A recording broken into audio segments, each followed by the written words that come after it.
I'm giving her a gold star for It's a funny how story. committed to the bit she was. And this guy, I wish we could find him. I know. You And you know? know what she told me? She says, I did not, with such conviction. She's got a thick Southern accent, right? I did not tell him to fake a snake bite. And then her hitting me with, it was just like silence. And then she goes, and you know what? It didn't even work. So that's the follow up there. That happened, I guess, what was it, last week? So there you go. Oh my God. Well, are you ready to talk about something that has nothing to do with snakes? Or mice or birds. Correct. I'm ready.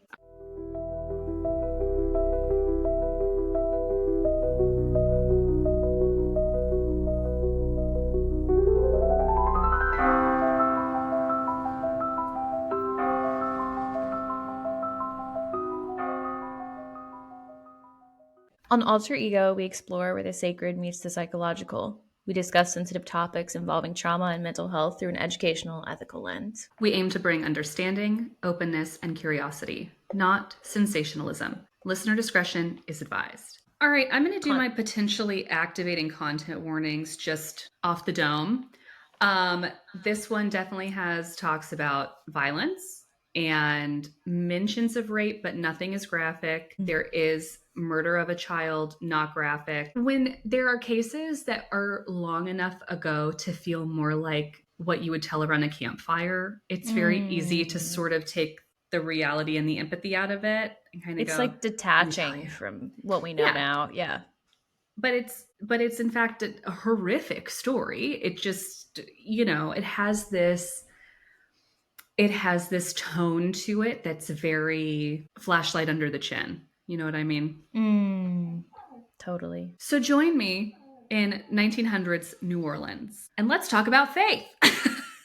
I have to say, New Orleans is like, I don't know, maybe top 3 favorite places on the entire planet. Why have we never gone to New Orleans together? That's a serious question that I don't know the answer to, but it's one of my absolute favorite places to go. Well, my child and I love jazz a lot, and we really love Preservation Hall Jazz Band, which is out of New Orleans. And they're going to be playing in November before I see you in New Orleans. And my friend Jen, who's from New Orleans, we were already texting about it because I was like, let's all go see them. But now it should just be a big giant, let's all do it. Oh my God. Well, send me what the dates are and stuff. I will. Okay. So 1900s New Orleans, faith at this time is Catholicism, Protestant traditions, a little bit of African diasporic spiritual practices, folk beliefs. And not surprisingly, you have this really rich melting pot because the city itself is this crossroads of culture that's full of French, Spanish, African, even Caribbean influences. And while we definitely think of NOLA today as a party city, make no mistake that religion was a very public force at this time and very powerful because parishes were not just a place to go for a Sunday service. They were also where school happened, where you would go to get your education, cultural events, volunteering. So really the parishes more than the people were the pillars of the community. Oh, wow. Okay. And like we talked about in our Halloween special, wink that you and I haven't recorded yet. This is also when we're deep into this folk Catholicism, which is really just sort of normal Catholicism today, honestly, when I think about it. But you have Catholic feast days, you have saints festivals, but also community celebrations that were just y'all come, right? So you had religious parties and parties. I kind of am thinking of it, if I was looking at it through a modern day lens, the same way that churches now would have trunk or treat, you have these events throughout the year to get everyone involved, but they're not necessarily religious. Yeah.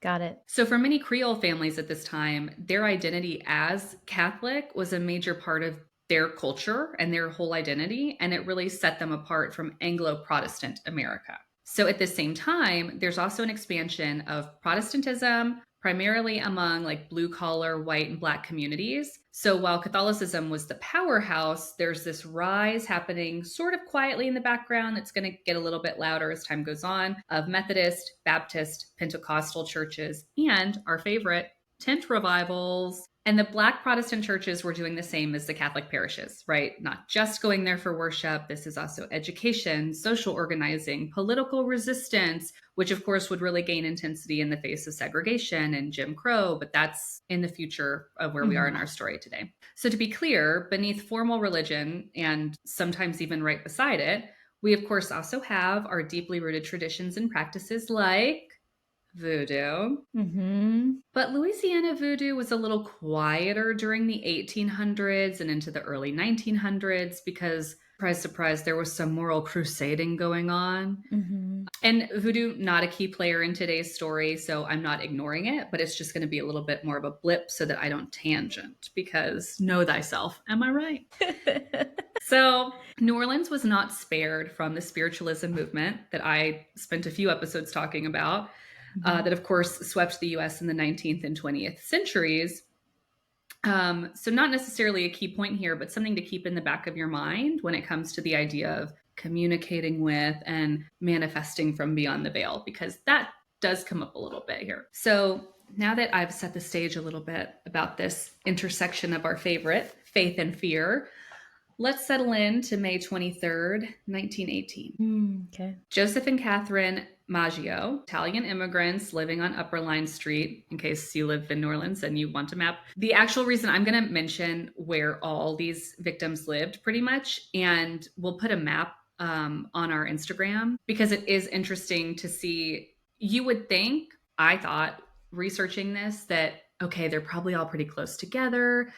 This is a broad map. And I'll send it to you, Jerry, because I think I have it, okay, but I'll wait a little bit. So they're living on Upper Line Street. In the night, a panel on the back door has been chiseled out and someone has entered their home. On their way into the couple's bedroom where the two are sleeping, the intruder finds an axe belonging to the couple. And here's the thing, on this podcast, we don't feel the need to get into every gruesome, gory detail. And listen, there is no shortage of gory, gruesome stuff in this story. If you want that, please seek it out independently. I do not think it adds anything to this, so I will be skipping all of that. But I will tell you that there is a straight razor involved and an axe. So the straight razor was actually brought from Joseph's barber shop, and we'll get to that in just a second. But the axe that was used did belong to the couple. Oh, wow. Okay.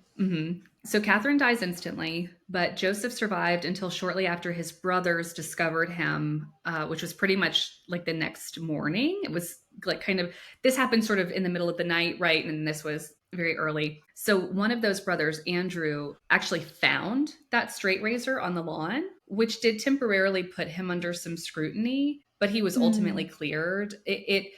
He had explained that, yes, he owned this barbershop on Camp Street, and one of his employees actually explained to police that Andrew had brought the razor home because there was like a little nick in it and he needed it taken out of the blade. So it was just like to be fixed, because nobody wants to be cutting someone's, like doing a shave with a nicked blade. That sounds dangerous.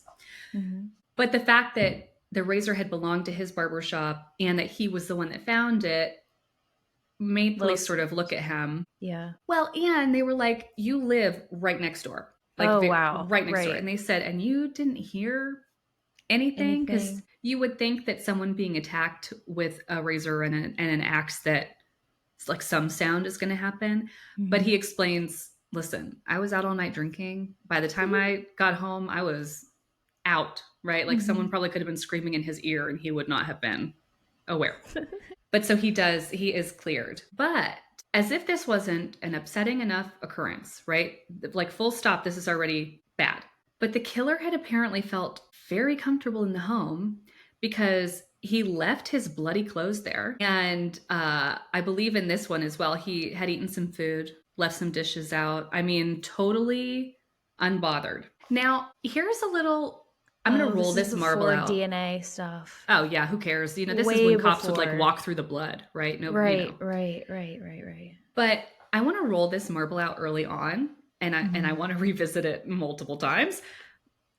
the fact that he left his bloody clothes there, they're thinking, okay, he changed into clean clothes. We do not know that. There is nothing I Mhm. found that suggests that, like, he put on the victim's clothes. I guess maybe they're thinking that he brought a change of clothes.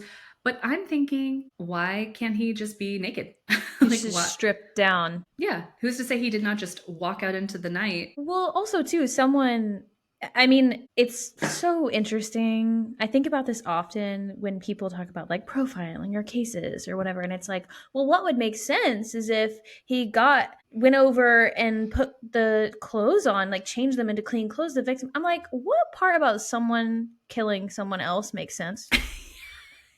What do Yeah. you mean what makes sense? Or logically, he would do this. And it's like, okay, We're not but looking at they're logic. murdering someone. So yeah, maybe he did walk away butt ass naked, you know? Like maybe he I'm did. just saying. Maybe he And did. I again, I'm rolling that marble out, and we're going to talk Yeah, about it later because I'm not like I'm not on a soapbox about it, but right. I'm like tiptoeing around it a little bit.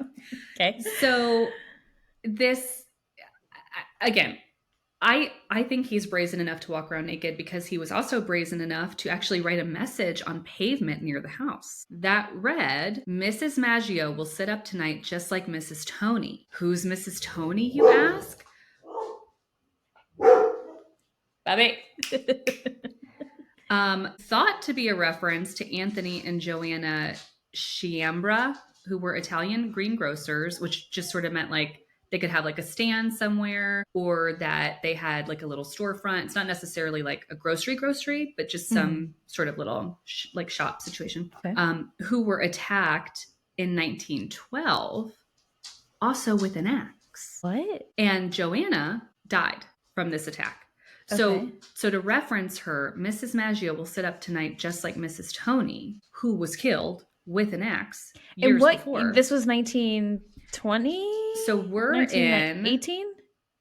we're in 1918, and that Okay. attack had happened in 1912. So interesting. As you can imagine, the city a little uncomfortable. Just a little bit. The community of immigrants is especially on edge because these were immigrants. And if there is some connection to the murder that happened in 1912, they were immigrants. Like, Oh, wow. uh Mhm. oh. And they were also grocers. So there's already this connection. Immigrants, grocers, what's the deal? Mhm. But a couple weeks go by, and I'm sure that some of that tension starts to fade a little bit. But if there was any relief, it was very short lived because just a little over a month later, on June 27th, 1918, there's another attack.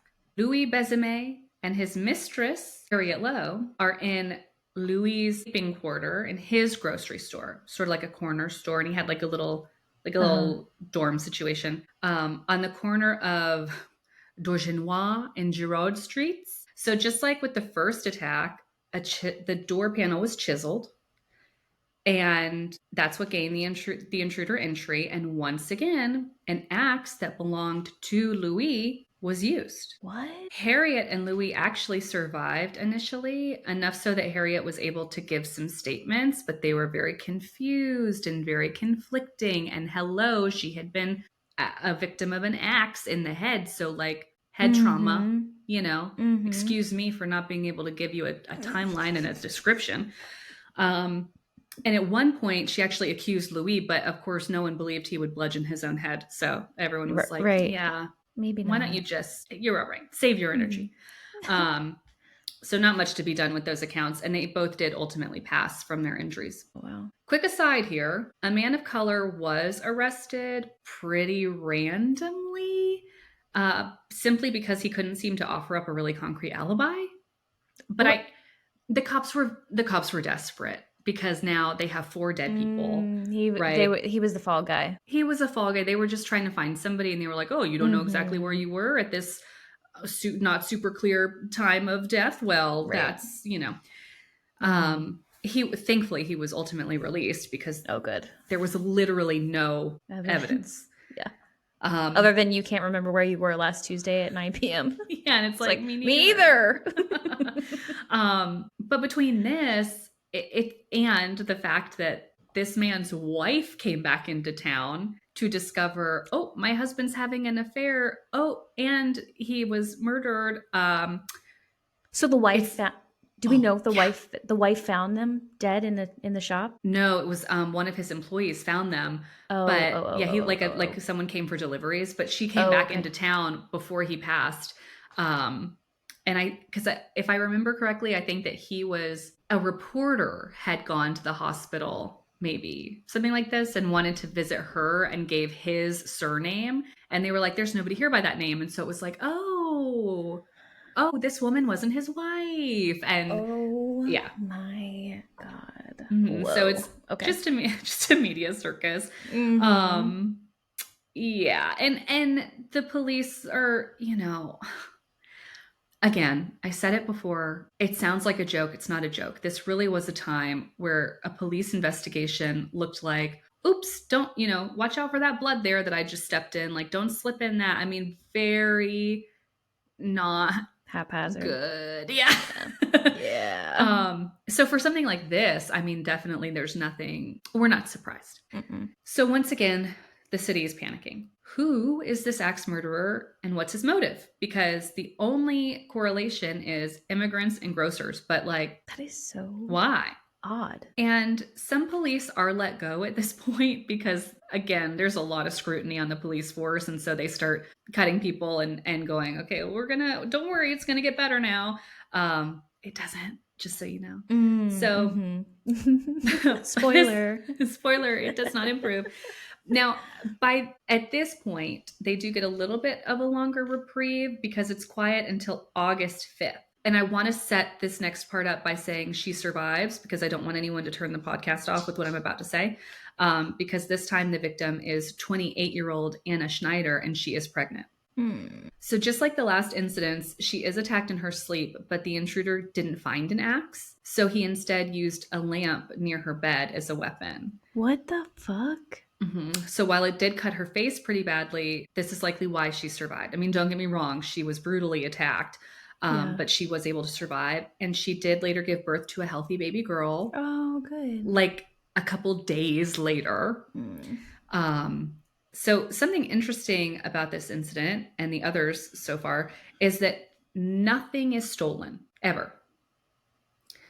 Nothing is stolen. The door is always chiseled. And until her, there's always that connection of immigrants and grocers. But she seemed sort of A like one-off. oops, uh-oh, don't get that. But it can't be someone different. I mean, come on, it's the exact same Yeah. MO. Yeah. So it doesn't appear to be a robbery. I would hazard a guess that the failure to claim a victim probably didn't sit very well with our offender because just 5 days later, he strikes again. Oh, wow. And so now we have the fourth attack, which is another grocer, Joseph Romano, and he's found with a severe head wound matching the other victims. He also survived at first, but did pass 2 days later. Now, something that really set this incident apart is that Joseph's niece actually saw the killer. Oh my God. They saw a tall, dark figure in a suit and a slouched hat fleeing the scene. Okay. I knew. You know what I'm about to say. That is the Hat Man? That's what I put in my notes. I was like, the Hat Man? The Hat Man? Question mark. Is this is the same lore as the Coven season of American Horror Story with the Axeman, the killer in New Orleans. So the Axeman does show up in a lot of modern day media, and for the most part, it is actually like pretty true to the story. It was also mentioned. It was also mentioned if anybody's also into the Vampire Diaries situation. When if you watch the originals, they have like a parade for him. So yes, this is the Axeman of New Orleans. So the description and image becomes the most widely circulated image of our Axeman as well, but still not super detailed. I mean, tall, shadowy jacket, not like How do we help. find out who that is? Yeah. So the timeline is super weird now because we have our longest break. Maybe he got spooked because someone saw him, or I don't know, but and we're free of him until March 10th, 1919. Whoa. Okay. Yeah. Which brings us our fifth attack and the most publicized one. This one does involve the death of a child, not graphic. So if you want to skip ahead about a minute, feel free. This will not be graphic, but is upsetting by default. So Charles, Rosie, and their 2-year-old daughter, Mary Courtmiglia, live in Gretna. So they're actually across the river from New Orleans. Okay. Charles and Rosie are also grocers. They were gravely injured, but little Mary was fatally wounded in this attack. Okay, if you fast forwarded, you can join us now. Neighbors at first accuse a man named Frank Giordano, and Rosie agrees. But I mean, I would be desperate for someone to face some sort of punishment for this loss, if it were my child. So I don't really blame her for thinking, sure, it's this guy. It's just because he just was. But she does later recant, and he's released. So again, the public at this point had already been pretty panicky, but now it's like an absolute climax. But Heather, what does this terrible case have to do with faith or superstition or beliefs at all? Why are you talking about it? I'm glad you asked. In March 13th, 1919, the killer speaks. He sends a letter to the newspaper. God. And the return address, do you know where this letter was sent from? A church? Hell. What? The return address is hell. And he states, this is a long letter. I am going to read the whole thing, but I'm going to split it up because I have some talking points for us. Esteemed mortal. We really need to put like some background music behind this. I consider it done. All right, ready and play. Esteemed mortal. They have never caught me, and they never will. They have never seen me, for I am invisible, even as the ether that surrounds your earth. I am not a human being, but a spirit and a demon from the hottest hell. I am what your Orleanians and your foolish police call the Axeman. Cut music. Any initial thoughts with this first paragraph? He gave himself the name the Axeman. Well, they were referring to him as the Axeman at this point in the newspaper. That does change my attitude a little bit. Yeah. So he is saying, oh, you guys are so foolish, but I am who you refer to as the Axeman. All I can think about is the guy. I part of me is like, oh, I wish I didn't have this depiction from Coven in my mind, but they really did nail it, because even in that season, he was very like almost like poetic, or like very like dramatic, just like the drama, very melodrama. Like yes.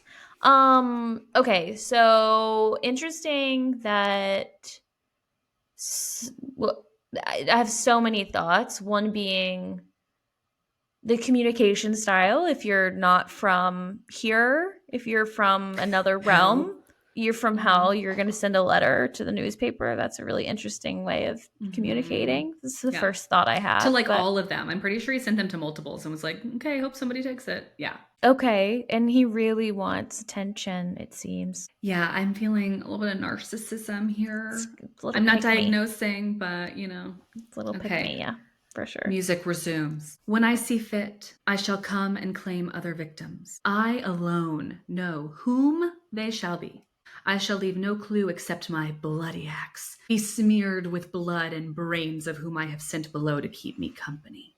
If you wish, you may tell the police to be careful not to rile me. Of course, I am a reasonable spirit. I take no offense at the way they have conducted their investigations in the past. In fact, they have been so utterly stupid as to not only amuse me, but His Satanic Majesty, Francis Joseph, etc. But tell them to beware. Let them not try to discover what I am. I don't think there is any need of such a warning, for I feel sure the police will always dodge me, as they have in the past. They are wise and know how to keep away from all harm. Still not done, but is he saying that they're intentionally not capturing him? That's what it feels like, that he's like, this has been, thank you for being a part of the amusement. Yeah, and it's like a little tongue-in-cheek of like, yeah, of course they're going to stay away from harm, so they know how to avoid me. But then I also was like, is it a cop? That's fair. That's fair. Yeah. I don't know. I mean, because he's calling them stupid, which is fine. Yeah. I mean, I guess he was just like ACAB before ACAB, but I just ahead of his time. But I don't understand. I don't know. It's interesting. Now, also, I will explain in just a minute who Francis Joseph is, in I case you were was like, who? yeah. Yeah. I was like, wait, is that Satan's surname or like what's the Let me see where I put it. Here we go. I was curious why he would reference this guy, Franz Joseph the First of Austria. Mhm. He was an Austrian-Hungarian emperor and had died sort of recently to when this letter was sent, Oh. but he didn't have any kind of evil persona other than, I mean, what would be expected because he was associated with like the old world imperial power. But I Mhm. mean, that to me seems pretty vague. Like I don't know enough about him to know why he would be He went like straight to level hell. with this with the majesty of hell, right? Uh-huh. Some Interesting. historians Okay. think that maybe it was like a mocking of Catholicism, but this feels like a little bit Oh. of a reach because they're saying that like Francis Joseph evokes Catholic saints or like a pretty generic Christian name, but Mhm. it still kind of feels like a reach to me. Yeah. There are theories that maybe it was like a red herring or an inside joke or was referring to someone that the public didn't know about. Mm. My brain decided, what if it's an anagram? And so I started trying to figure out like, Oh, what it is it a different says. name Yeah. actually? Yeah. But the only really creepy outcome I could get was if I had to like get rid of some of the letters so that I could make faces of sin, which I thought was pretty cool. Oh, that's good. Or the word scare or scare of something like fins. So like scare of fins. I don't know. Mhm. If you just use partial letters, then you could also make these words: fear, coffin, sun, Oh. fire, Oh, sin, face. interesting. I love an anagram, love a cryptogram too, but nothing that Just feels like you got that impactful. creative writer in you. I'm just like, what else could it be? What But could it be? but That's I such don't think any of it. no. No, and also no one else in the world thinks it's an anagram. So I mean it's highly doubtful that I'm going to come in and like figure it out. But just interesting. So okay, It so let's is get weird that back he said here. it's just it does feel like the one thing in it that's just like, wait, it's like you're like, wait, what did you say? I don't It's understand. yeah, because it's the only. I mean, other than His Mhm. Satanic Majesty, it's the only name drop. Right. Other than So his so it does sort of what a seem like sentence. so it does just sort of seem like okay, that has to be important, that matters, but Mhm. I don't know that it does. um so okay, next paragraph. Music's back. Resume. Undoubtedly you Orleanians think of me as a most horrible murderer, which I am, but I could be much worse if I wanted to. If I wished, I could pay a visit to your city every night. At will, I could slay thousands of your best citizens, for I am in close relationship with the Angel of Death. He's really wanting to sell that. Yeah, and Angel of Death has obviously some deep religious roots, right? Sure. Way before it became any sort of like pop culture figure, we love to put him out for Halloween, but Mhm. the Bible never uses the exact phrase angel of death, but Uh-huh. it actually appears in scripture as the destroyer. Oh. hmm So, like in Exodus during Passover, when a divine agent strikes Egypt's firstborn, or in 2 Samuel, where an angel brings plague to Jerusalem. In Jewish tradition, this figure becomes Malach HaMaveh, a singular angel tasked with taking souls. And so Christianity blends that image with medieval death iconography, eventually creating the Grim Reaper, while Islam names Ah. the angel Azrael, a compassionate but unyielding collector of souls. Also featured in Wow. Supernatural, I think. This just becomes a supernatural podcast. Yeah. And over time, the angel of death did kind of take on more of a secular life. And Mhm. so, it's kind of like an archetype now, like this unstoppable, impartial death. So when the Axeman is saying, like, I'm in close relationship with the angel of death, Mhm. he's really saying something that honestly in 1919 New Orleans would have hit a nerve in a very deeply Yeah. religious way, because it would have been this figure that everyone knew and Is feared. familiar with. Yeah. Yes, and very much, it would have turned him into more of this like mythical, terrifying sort of entity, especially in this sort of Passover, right? Mhm. Okay, but the rest of the letter is where things get really crazy. Oh, yes. Oh, All we're right. not done yet. Okay. Oh, girl, no, he had a lot to say. Oh my god. Now, to be exact, at 12:15 earthly time on next Jesus. Tuesday night, yeah, that is in parentheticals, I am going to pass over New Orleans. In my infinite mercy, I am going to make a little proposition to you people. Here it is.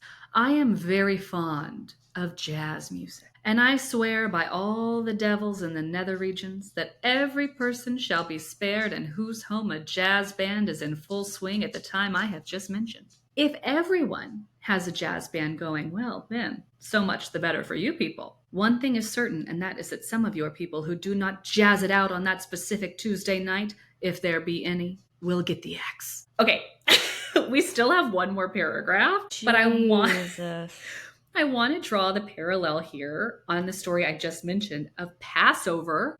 And I'm curious if we think that this guy is just a super narcissist or if he's perverting the Bible for any other reason. Well, I could talk ad nauseum about narcissism.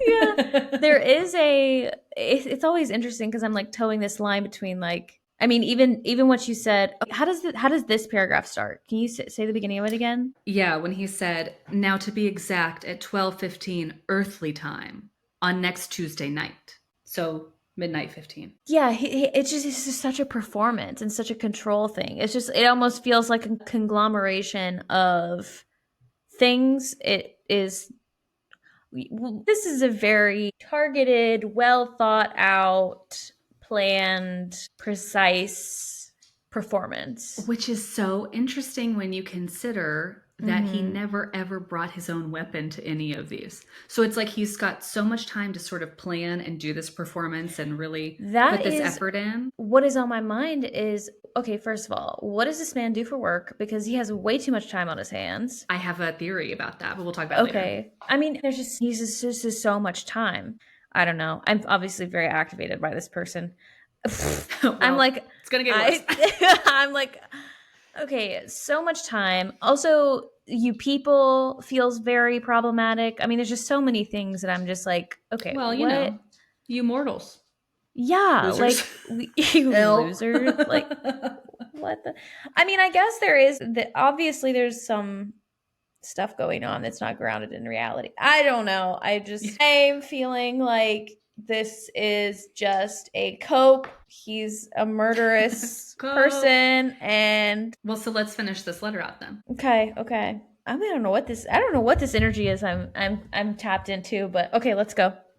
Well, as I am cold and crave the warmth of my native Tartarus, and it is about time to leave your earthly home, I will cease my discourse, hoping that thou wilt publish this, that it may go well with thee. I have been, and will be, the worst spirit that ever existed, in fact, or realm of fantasy. And it was signed the Axeman. A lot of curiosities about this letter. My first is, did he edit it? Because he really waffles a lot, okay? Between saying, like, they're so stupid, but then being like, they're very smart to do this, and saying that he's writing it from hell, but then saying he's cold and needed to return to hell, and saying it was silly to be called the Axeman, but then he calls himself that. Like, that would have been the perfect opportunity to give himself a new name, a new misnomer, right? Like, actually, you can call me His Royal Axeness. I mean, like, whatever. But, like,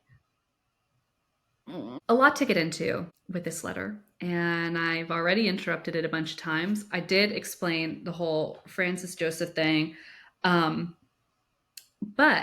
I'm so... Okay, I know what it is. Okay. Everyone else already probably knows this. This is annoying as fuck. That's why you're activated? I think this is annoying. What are you, like, you... He's toying with people. He is so toying with everybody, and it's so controlling and so...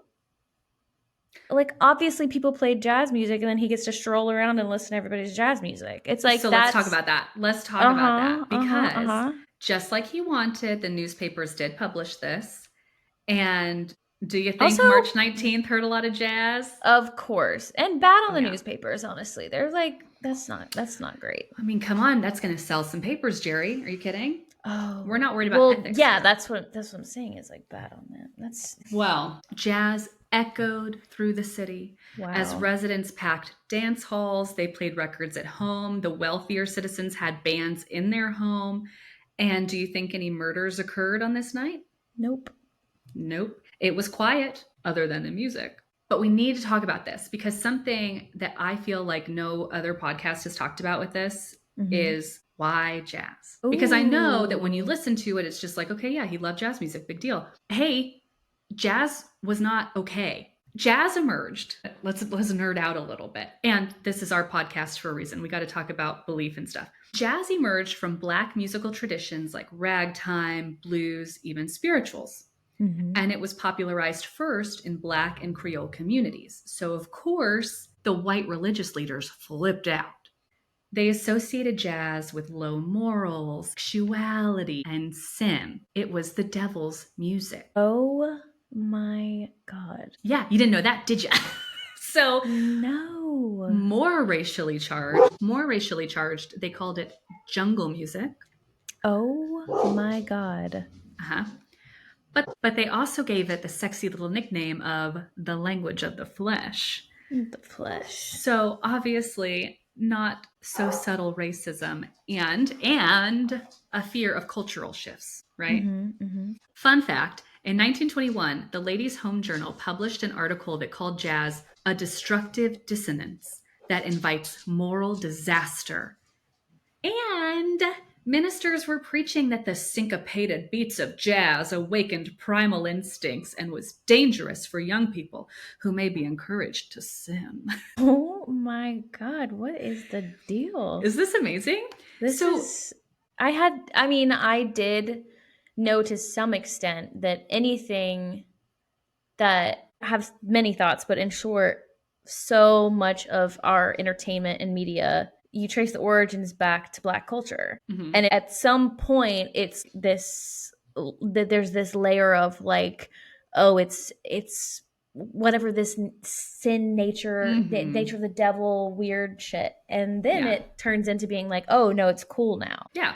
Well, and it's funny because when you actually start looking into jazz in relation to this story, I think it becomes much more prevalent because I think a lot of people tell this story and go, just like you said, right? So he loved jazz and he wanted to hear jazz, and so there you go. Right. But it's so much deeper than that. It's such a metaphor because at this point in time, jazz halls were looked at as gateways to hell. So when you take that into account and go, okay, now this killer is writing us from hell and he loves jazz, he's really pushing forward this narrative, right? That like, yeah, jazz is evil. We listen to it in hell. It's our favorite. See, this is so when you first started talking about this, making this connection, I'm like, oh, now I feel a little conflicted because I'm like, oh, well, if he's like, blasting music saying, oh, this is what we should be listening to, whatever. But no, this is even worse because then you're deepening the association that it's sinful and bad and wrong.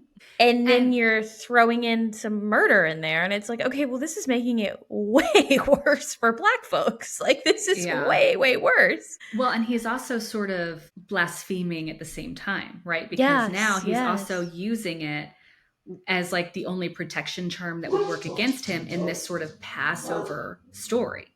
Instead of like, the blood of the lamb on your door or whatever it was, I'll pass over you as the angel of death.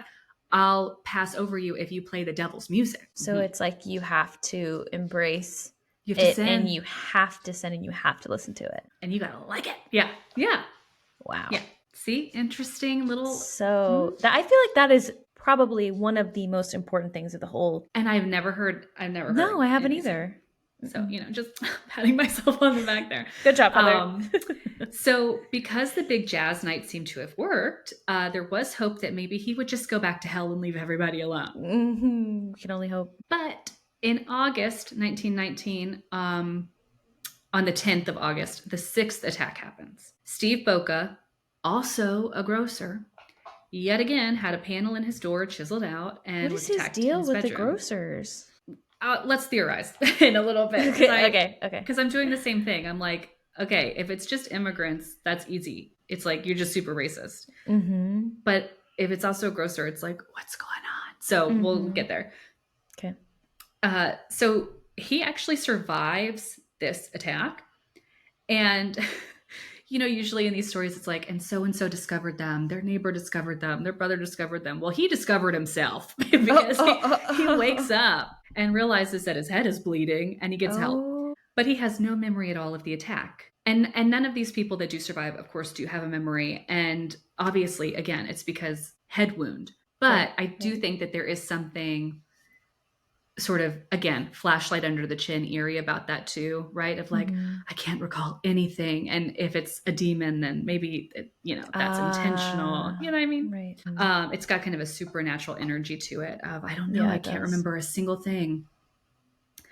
Um, Now, that would not seem that bizarre, except that then on September 2nd, Sarah Lawman is attacked. She's 19. She's found unconscious, but she does survive as well. But she also has no memory at all of the attack. And Sarah's door had signs of forced entry rather than clever panel chiseling. But just like with all the other attacks, the doors were locked, from the inside. So, Mm-hmm. he got in a different way, but it still was the same MO, clearly the same guy. And in case you're curious, most of the times there was rape involved, but Mm. that's all that we need to say about that. In October 27th, 1919, the eighth attack takes place. Mike Pepitone and his family live on Upperline Street. And I just texted you a map. Oh, And you can see all the different locations of all the places and see how okay. spread out it was.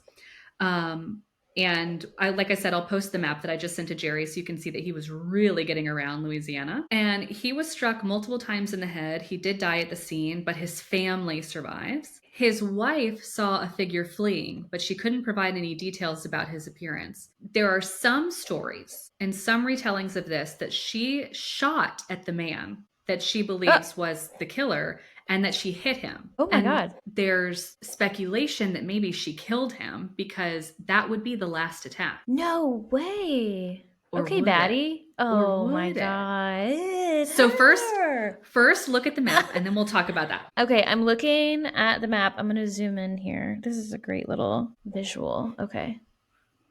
Which, oh, okay. I always forget that New Orleans is like this. It's not, All the parishes. yeah, it's almost like a pie versus like Okay, so everything feels, it's almost like in clusters, but not really. Like, Yeah, because when you start looking at the numbers, it's eh. like the first one was here, the second one was way over here, the third one was way over Yeah, here. like 5 and 6 are close to each other, but then 8, 4, and 11 are close to each other. One is almost dead smack in the middle, Mm-hmm. and then two are overlapping. Are they, or is that just? Oh, that's 12 and 14 are like overlapping. They're really, really close. They're like neighbors, basically. Well, and something to point out is that with some of these attacks as well, a lot of times the victims were close to railroad tracks. Interesting. Oh, Mm-hmm. yeah. Okay, I see. So he could have maybe just, it could have been convenient. Mm-hmm. Maybe it was a total coinkydink that they were all grocers. Doubtful, but just something to keep in mind. Mm-hmm. Um, but but most of the victims were Italian grocers. So, like we talked about kind of throughout this whole episode, there was speculation of racial targeting, extortion, mafia involvement, but there's like no solid through line enough to go, okay, that's the thing. Right. So let's recap a little bit because there's been a lot of names here, right? Mm-hmm. Joseph and Catherine Maggio, Italian grocers. Louis and Harriet. Louis owned a corner grocery. He was likely German, so still an immigrant, but not Italian, but did have a grocer, was a Mm-hmm. grocer. Charles and Rosie were Italian grocers. Steve Boca was an Italian grocer. Mike Pepitone was an Italian grocer. Harriet, Louis's mistress, was not Italian and not a grocer, but she also was just in the wrong place at the wrong time. Anna Schneider was German American, not a grocer. She was also pregnant, which seemed very random to investigators as far as like a pattern was concerned. Mm-hmm. Definitely Mm-hmm. just seemed more like A one-off. convenience. Yeah. Yeah. Joseph Romano was Italian, not a grocer. He worked as a barber. Now, our first victim's brother was a barber. I don't know if that's just a coincidence. Mm-hmm. But it's actually Joseph's case that throws the grocer target theory out the window for a lot of people. And then Sarah Lawman was not Italian and not a grocer, so she also seemed like an outlier. Well, I'm thinking late at night. Who would be going home late at night? Kind of, and it's like, okay, grocery stores. What time did they close? Then that's where my brain is going. But Mm-hmm. Well, and again, going home late at night, not with a weapon in his hand, right? Because Besame and Lowe, the axe belonged to their home. Anna, the bedside lamp from her home. Charles, Rosie, and Mary, axe from their home. Steve, axe from his home. Sarah, blunt instrument, not clearly identified, but likely from her home. Mike Pepitone, axe from his home. So it's like there's enough consistent stuff that it's like, yes, okay. But then it's not all consistent enough to really feel solid. Right. And, you know, obviously the victims have enough in common that it seems very significant, but the ones that don't fit the pattern really don't fit the pattern. Right. So let's talk about why I said that little, or is it thing when I said it was over. Worth noting is that for years before the very first attack, which was 1918, there were strings of axe murders that fit this exact same pattern of a chiseled door and someone hanging around afterwards, eating in the victim's home, leaving clothes, whatever, from around the end of the 1800s to the early 1900s. But not just in New Orleans, also Georgia, Texas. And both of these, the ones in Georgia and Texas, extra bizarre because just like the ones happening in New Orleans, there were never any screams. Nobody ever overheard anything. There were no dogs barking or any sort of tell that something was wrong. And the lack of dogs barking, even though in some cases they were tied up right beside the house, could indicate that like they knew the intruder. Right. But I'm wondering, and this gets into my theory a little bit of like what he did for a living. I'm wondering if he just came with like a huge hunk of meat and he liked an axe because he was a butcher at He was a butcher, and that's the grocer. That makes so much sense that you're associated with these people because you're providing them with something, right? Maybe you're also an immigrant. Maybe you know, are doing some sort of weird self-punishment, taking it out on these people. I don't know. But it wouldn't be weird if you took home a bunch of meat because people are like, yeah, there he goes, taking home some meat because he deserves it. He worked hard on cutting up all this meat all day. Sure. Yeah. But you're actually throwing it to dogs so that they have something to chew on while you're killing their owners. Right. That makes a lot of sense. That's actually right when you were saying it, I was thinking that because there was someone else that did that and I can't remember who it was. There's been multiple killers that have done that where they like keep the dogs, they befriend the dog, or they like, you know, come by, or, you know, in that sense. Yeah, because he could have been casing the place too, right? Like maybe the dogs did recognize him. Maybe he's a mailman. Maybe, you know, who knows? But just, again, another marble to roll out. December 24th, which is the day that this podcast is coming out. Oh my God. Yeah, so Merry Krampus, everybody. December 24th, 1885, a couple is attacked, and even with the bloody axe, the best bloodhounds were brought in, and they couldn't catch a scent, which of course stumped police back then. But, you know, if he's a demon from hell, too, maybe, you know. Yeah, that would make sense why you couldn't smell him. Remember that marble I rolled out at the top of this, that maybe he's just naked? Ah. Police found bare footprints in the blood of this crime scene. He was not wearing shoes. What? And what is this? These murders were also happening near railroad tracks. So who's to say that this man isn't butt-ass naked, running into a train car? Yes. Nobody sees him, so it doesn't matter. He's got some clothes hanging out for him, waiting on a rail or something. I don't know. You know, that feels very like ritualistic as well. To this, all of this, in bed with Satan, right? Yeah. I'm special. Yeah, if he really wanted to play into this beingness and doing some sort of rituals or something, that does feel like, oh, I removed my clothes, or right? This is just very. Yeah. Well, we're not done yet. Portland, Washington, Colorado Springs, all of these have murders that match exactly. Chiseled door. Someone was hanging out in the house beforehand. Killed with an axe that was found in the home. Did they ever have any letters? Do we know? No. Like the newspaper? Okay. Sometimes there are rapes. Sometimes the house is set on fire. Sometimes it's just that the chimney had a fire in it because whoever it was just hanging out, living in the house. Just living their life. Now, this is an interesting little through thread. Also happened in Illinois, Iowa. Let's get to Iowa. Villisca, Iowa. Does Villisca sound familiar to you at all? Okay. If you're like me and you listen to a lot of true crime stuff or a lot of supernatural stuff, then you might be familiar with the incredibly famous 8-victim axe murder and haunting that happened at the Villisca murder house. I don't know about any bells this. At all? No, okay. I don't know about this. So Villisca murder is incredibly famous. Everybody do a quick Google after you listen to this if you want. But the MO matches. and the So did he? timeline. This is just. Do we think this man just got on trains and traveled all over the country doing this? Well, yeah, maybe because Maybe, right?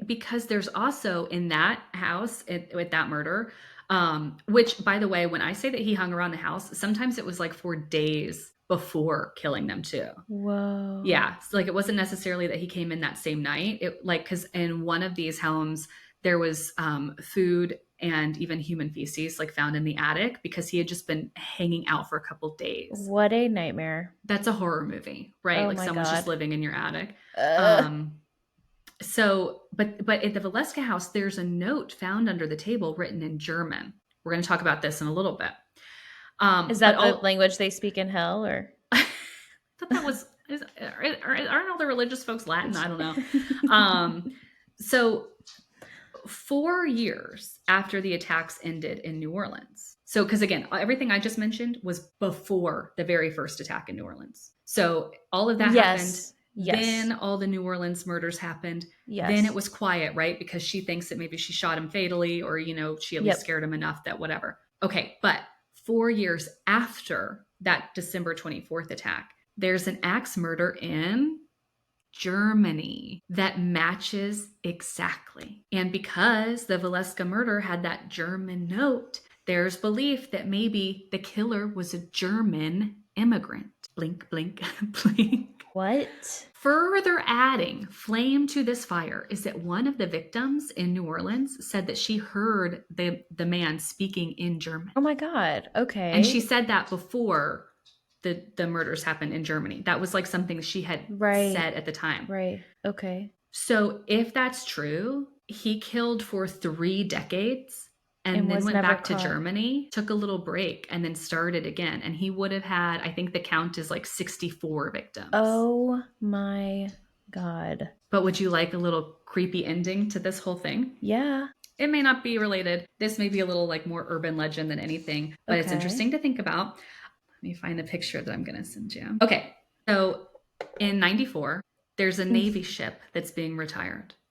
And a guy who's supposed to like take pictures and give a status and inventory to kind of salvage whatever may need to be salvaged, has to go through and like record it and take photographs and send them to a supervisor. So his supervisor calls him in a tizzy saying, hey, who's the old man with the axe in one of those photos? What? Sending this to you now. So who knows? Maybe he came back, decided to just hide out instead of on a train car on a Navy ship that was being retired. Are you like? Okay. Wow. Okay. This is Is that the scariest picture you've ever seen? Yeah, this is so creepy because you can't even really make out his face completely, but he definitely is holding an axe. He very clearly holding an axe. I want to know what happened with this man and axes. What did his mom have to do with axes? Is where my So if no one was ever caught ever. Nope, still unsolved as of today. Okay, so this picture with the retiring naval ship, this is the picture that this guy took who was taking inventory, or he found the picture on the ship? No, he was going through taking pictures. Did not. He didn't see him because he's going through with a flashlight because it's going to be retired. Talk about a horror movie. Have you ever been in a like a naval ship or like a submarine or anything like that? It's like very. It's just creepy because it's so like tight and closed in and dark and cold and oh no, wow. I really feel like I've just kind of thrown all of my decorum to the side with this one because I'm just so like icked out and like also just it's so frustrating and fascinating at the same time, but also I'm like I can feel myself wanting to be pulled in that so bad, and I know exactly what you're saying is there's that sensation of I want to learn more, I want to figure it out, I want to know like who this is, and it does feel like a campfire story, like a fun mystery, and you have to remember like this was so violent. This was so bad. Violent, and if we're really talking about someone who traveled all over the country murdering people, I mean, we're talking about the world. Yeah, he may have crossed a continent. Right. Wow. This was so interesting, and I have lots of I have known about the Axeman, or the lore, the Hmm. media surrounding it. I've heard, read and listened to different renditions of it, and it is so interesting how, just like with the Salem witch trials, it feels like it turns these pages into this A legend. entertainment lore legend, Yeah. and it loses its scariness. Hmm. It's like, wow, no, this is. Yeah. And that's the thing. I mean, again, I don't think that there's any sense in talking about the graphic elements of this, but as someone Mhm. who does know what they are, it is incredibly upsetting. Yeah. And the amount of anger and force and everything that was used, it's like, oops, we should not have turned this into like a fun pop culture thing. And you know what, too? This is hearing you say that, and now I'm recognizing that my annoyance and my, like, the frustration that I feel really has to do with, this feels like he's clowning and making this, right, like this, it's like light, it's doing this weird thing where it's like fantastical, and it's like, there is nothing fantastical about you Well, slaying and he said people, that, remember, in right? his letter when he says, I'm the worst spirit to ever exist in reality or fantasy. So it's like he's Yeah. sort of saying, even if I'm not, even if this is pretend, I'm still scary, kind of strange. But he also, again, this is why I wanted to talk about it here, because it is this really perfect, historically speaking, intersection of Yeah. faith and fear, because you have all these pieces of, oh, demon, uh-oh, I'm Catholic, don't like that. And Yeah. also, the only thing that will keep us safe is if we give into this ritual of evil music. And Hmm. because I think too, when you hear it told, it does sound like it would have been a fun night, right? Where all the people in New Orleans got to be like, you know what, let's just party. What are you going to do? Like, we'll all be together, we'll be safe because we're all just having this big party. And you can almost sort of picture him just like walking down the empty streets, just sort of Yeah.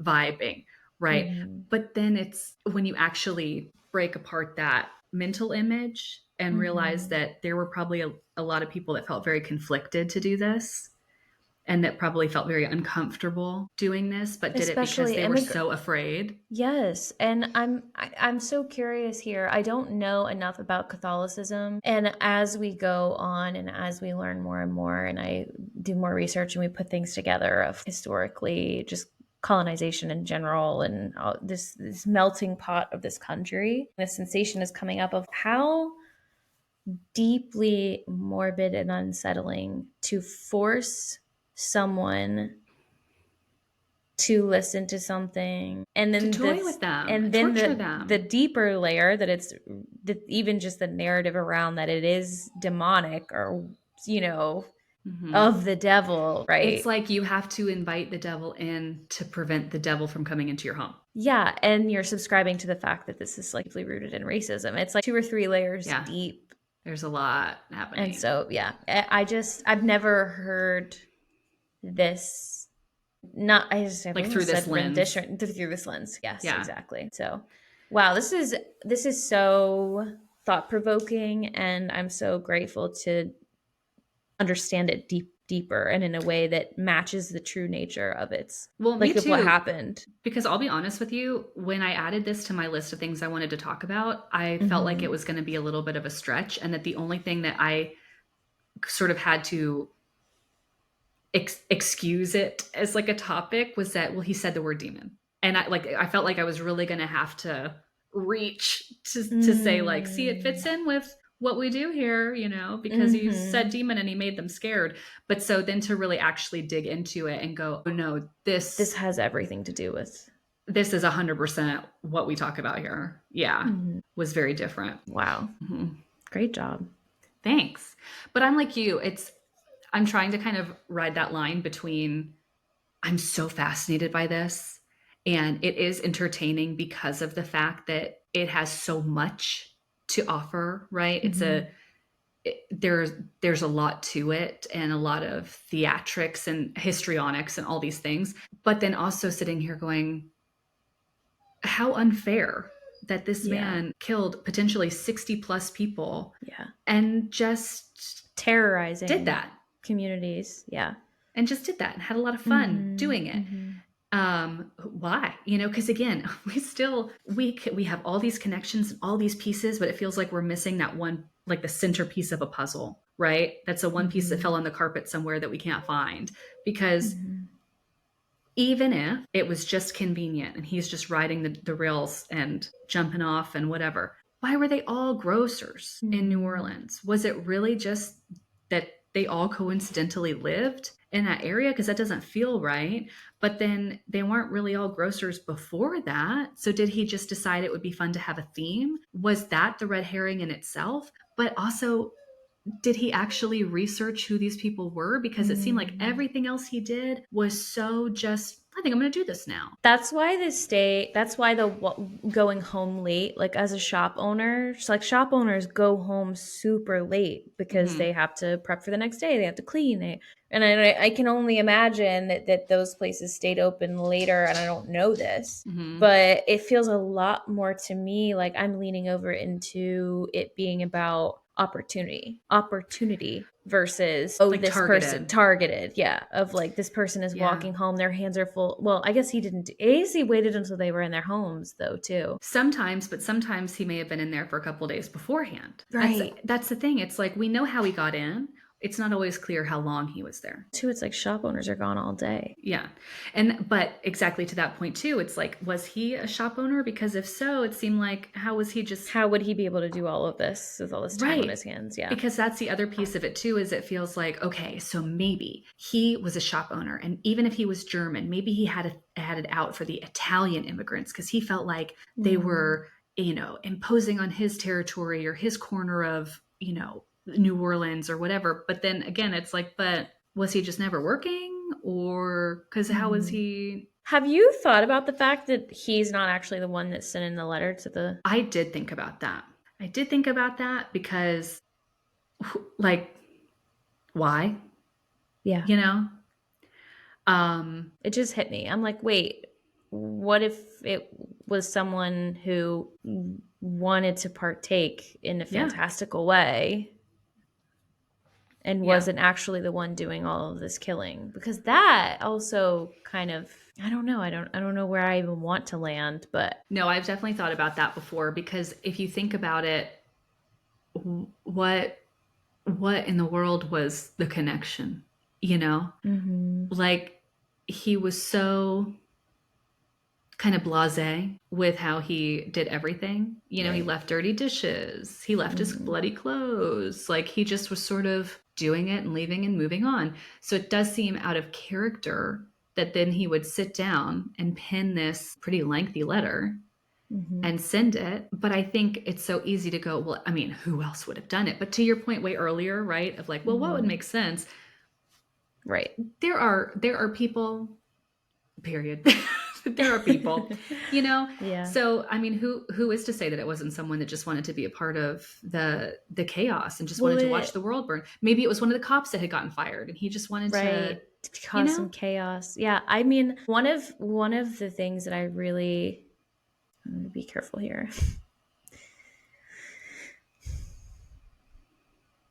Hmm.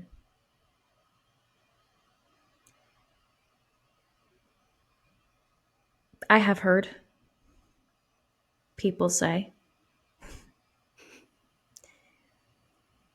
secondhand that murderers are boring. They're plain, nothing really stands out about them. They're not these like, oh, scary, performative. They're just plain people. Mm-hmm. And they walk and talk and act just like everybody else. And that's part of the reason why it's so fucking scary. And this performative stuff is feeling like what someone would think an axe murderer would do. That's what I'm trying to say. No, I'm with you 100%. Yeah.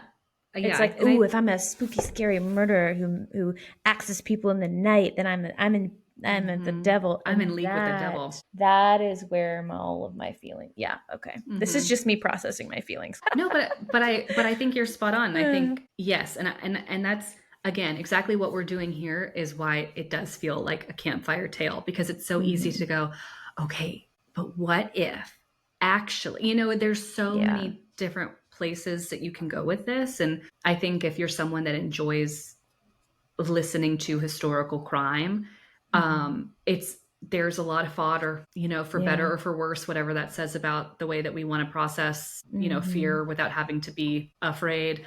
Mhm. Um, there's a lot of pieces and who knows and what ifs and also that yearning of I'm going to figure it out. Yeah. I'm going to be that armchair detective that figures it out. That feels like very like best friends with my justice seeking parts. They're like, I want to figure it out and I want there to be justice. And it's like, Yeah. girly pop, that's not the way that the world works. Well, and it would be, gosh, it would be so satisfying if, Hmm. current DNA could kind of do a Golden State Killer thing with this and So figure would out be who it so, is. yeah. But, I think even if we finally got a name and finally it Hmm. was solved, I still think your question would be on the table of, but did they write the letter? Hmm. Because if you think about it, the letter is what makes this case so quote unquote like juicy, right? Hmm. Which is pretty upsetting to think about when you consider that 8 families in New Orleans Yeah. were attacked, many of them killed, including babies, right? Hmm. And yet the thing that people remember is the letter from hell. Right. Not great. So, yeah, I don't know. Wow. But anyway, thanks for listening to my story. This Thanks was for a good learning one. This was, about New Orleans religion and the roots of yeah. jazz. This one was really I have not had an episode yet where I've really kind of just lowered my like my Mm-hmm. like, okay, And I'm just gonna listened. like just listen and react like more raw in a more Yeah. raw way. And this is funny because then I'm like, oh wait, no, the reason why I felt that way is because parts of me didn't actually believe that it was him. I don't think, Yeah. So, anyways, wow. All right. Well, I am very much so looking forward to telling you about my next case. And I know we're kind of modge podging here, but I'm very much so looking forward to that. And I can't wait. Yeah, this episode will come out December 24th. The episode that you're referencing will come out mhm. December 3rd. So, Ben, we're all talking about this October 16th. And that's on things not being linear.